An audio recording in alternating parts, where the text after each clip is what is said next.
मेघनाद की मृत्यु के बाद सुलोचना के साथ क्या हुआ। राधे राधे दोस्तों, जय श्री राम। स्वागत है आपका मेरे YouTube चैनल ज्योतिष ज्ञान केंद्र में। मैं पुनीत कौशिक आज आपको बताने वाला हूं मेघनाद की मृत्यु के बाद सुलोचना के साथ क्या हुआ। सुलोचना वासुकी नाग की पुत्री और लंका के राजा रावण के पुत्र मेघनाद की पत्नी थी। लक्ष्मण के साथ हुए एक भयंकर युद्ध में मेघनाद का वध हुआ। उसके कटे हुए शीश को भगवान श्री राम के शिविर में लाया गया। अपने पति की मृत्यु का समाचार पाकर सुलोचना ने अपने ससुर रावण से राम के पास जाकर पति का शीश लाने की प्रार्थना की, किंतु रावण इसके लिए तैयार नहीं हुआ। उसने सुलोचना से कहा कि वह स्वयं राम के पास जाकर मेघनाद का शीश ले आए, क्योंकि राम पुरुषोत्तम है, इसलिए उसके पास जाने में तुम्हें किसी भी प्रकार का भय नहीं करना चाहिए। रावण के महापराक्रमी पुत्र मेघनाद का वध करने की प्रतिज्ञा लेकर लक्ष्मण जी युद्ध भूमि में जाने के लिए प्रस्तुत हुए।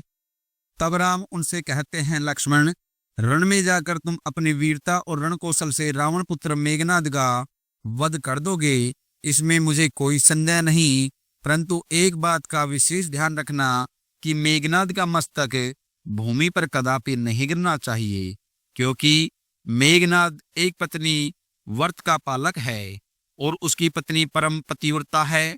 ऐसी साध्वी के पति का मस्तक अगर पृथ्वी पर गिरता है तो हमारी समस्त सेना का विध्वंस हो जाएगा और युद्ध में विजय की आशा त्याग देनी पड़ेगी। लक्ष्मण अपनी सेना लेकर चल पड़े। समर भूमि में उन्होंने वैसा ही किया।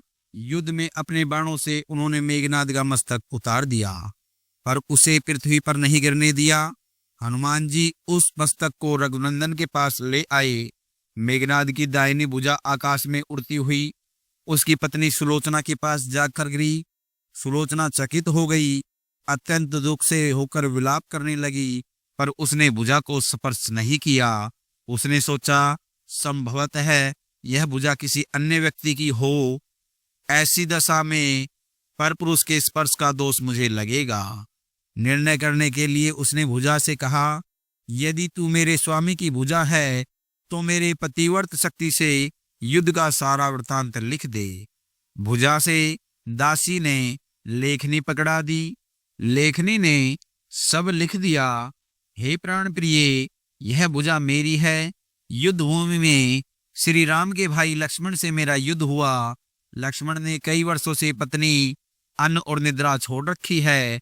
वे तेजस्वी तथा समस्त दैवीय गुणों से संपन्न हैं। संग्राम में उनके साथ मेरी एक नहीं चली। अंत में उन्हीं के बाणों से बिंद होने से मेरा प्राणांत हो गया। मेरा शीश श्री राम के पास है। पति की भुजा लिखित पंक्तियां पढ़ते ही सुलोचना व्याकुल हो गई। पुत्र वधू के विलाप को सुनकर लंकापति रावण ने आकर कहा, शोक न कर पुत्री, रात होते ही सहस्त्र मस्तक मेरी बाणों से कट कट कर पृथ्वी पर लौट जाएंगे। मैं रक्त की नदियां बहा दूंगा।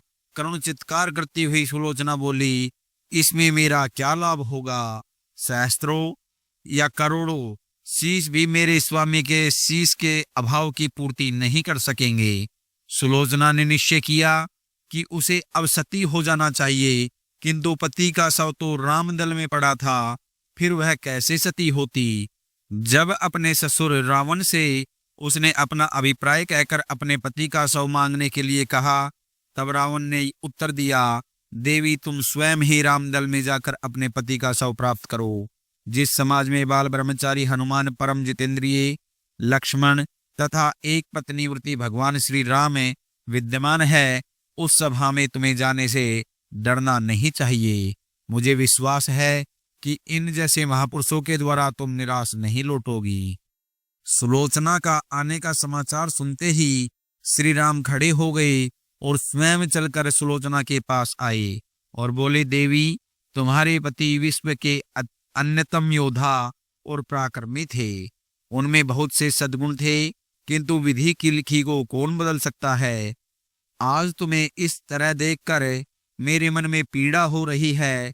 सुलोचना भगवान की स्तुति करने लगी। श्री राम ने उसे बीच में ही टोकते हुए कहा, देवी मुझे लज्जित ना करो। पतिव्रता की महिमा अपार है, उसकी शक्ति की तुलना नहीं है। मैं जानता हूं कि तुम परम सती हो, तुम्हारे सतीत्व से तो विश्व भी थर्राता है। बताओ कि मैं तुम्हारी किस प्रकार सहायता कर सकता हूँ। सुलोचना ने अश्रु भरे नैनों से प्रभु की ओर देखा और बोली, हे रघुनंदन, मैं सती होने के लिए अपने पति का मस्तक लेने के लिए यहाँ पर आई हूँ। श्री राम ने शीघ्र ही सह सम्मान मेघनाद का शीश मंगवाया और सुलोचना को दे दिया। पति का शीश देखते ही सुलोचना का हृदय अत्यधिक द्रवित हो गया। उसकी आंखें बड़ी जोर से बरसने लगी। रोते रोते उसने पास खड़े लक्ष्मण की ओर देखा और कहा, सुमित्रा नंदन, तुम भूलकर भी यह मत सोचना कि इसका वध आपने किया है। मेरे स्वामी को धराशायी करने की शक्ति विश्व में किसी के पास नहीं थी। यह तो दो पतिव्रता नारियों का भाग्य था।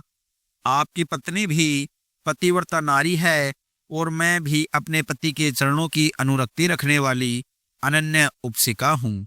भाग्य से मेरे पति एक पतिव्रता नारी का अपहरण करने वाले पिता का अन्न खाते हैं और उन्हीं के लिए युद्ध में उतरे हैं। बस इसी से मेरे स्वामी परलोक सिधारे। सुलोचना को राम शिविर में देखकर सभी योद्धा चकित थे। वे यह नहीं समझ पा रहे थे कि सुलोचना को कैसे पता लगा कि उसके पति का आशीष भगवान राम के पास है। जिज्ञासावश सुग्रीव ने पूछ ही लिया कि उन्हें कैसे ज्ञात हुआ कि मेघनाद का शीश श्री राम के शिविर में है। स्पष्टता से सुलोचना ने बता दिया कि युद्ध भूमि से मेरे पति की भुजा उड़ते हुए मेरे पास आ गई। उसी ने लिखकर मुझे बताया।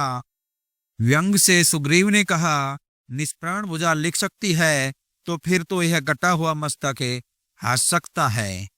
तभी श्री राम ने कहा, वृथा बात मत करो मित्र, पतिव्रता की महत्ता को तुम नहीं जानते।